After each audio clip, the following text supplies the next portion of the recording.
जी। और वो है हमारा बिजली का निज़ाम, जो कि हमने पिछले कोई 15 साल में, 20 साल में, बल्कि उससे भी ज़्यादा में बनाया है।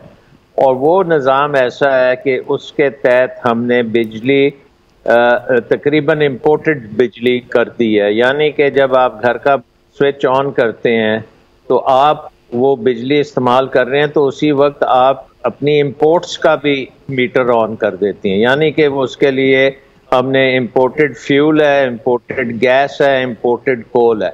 सो ज़्यादातर जो हमारा इस वक्त बिजली का निज़ाम है वो इम्पोर्टेड हो चुका है। और हमने डोमेस्टिक सोर्सेज, जिसमें आप कह सकते हैं कि हाइडल हो या इसमें सोलर आ जाए या विंड पावर आ जाए, वो काम हाइडल को तो हमने रोक दिया बड़े अरसे से, और सोलर और विंड में हम उस तरह से नहीं गए जैसे बाकी दुनिया गई। सही। आपको हैरत होगी कि पिछले 10 साल में जब हमने कोई 15,000 मेगावाट बिजली कोले पे लगाई है सीपैक के तहत, तो उस वक़्त में टर्की ने उतनी ही बिजली सोलर में लगाई है।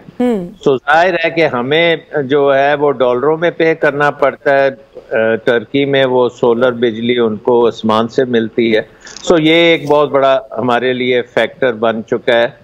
तो इन चीज़ों को ठीक करने के लिए जो आपने बात की कि एक तो ये है कि बिजली के निज़ाम को आपने एक तो एडमिनिस्ट्रेटिव जो एक्शन इस वक्त सजेस्ट किया जा रहा है कि जी आप जो बिजली बनाने वाले हैं उनकी मिन्नत करें और उन्हें कहें कि अभी आप हमारे से अपने ड्यूज ना लें, वो थोड़ी देर कर दें, या किसी ने कहा कि नेशनलाइज भी हम कर दें इनको कि हमें पेमेंट्स ना करनी पड़े।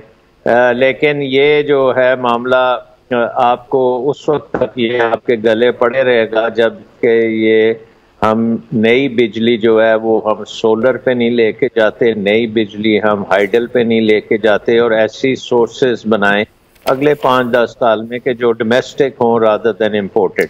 बिल्कुल एंड इन सही। द मीन टाइम जी। ये एडमिनिस्ट्रेटिवली कोई अगर हम वे आउट कर लें तो वो हम कर लें।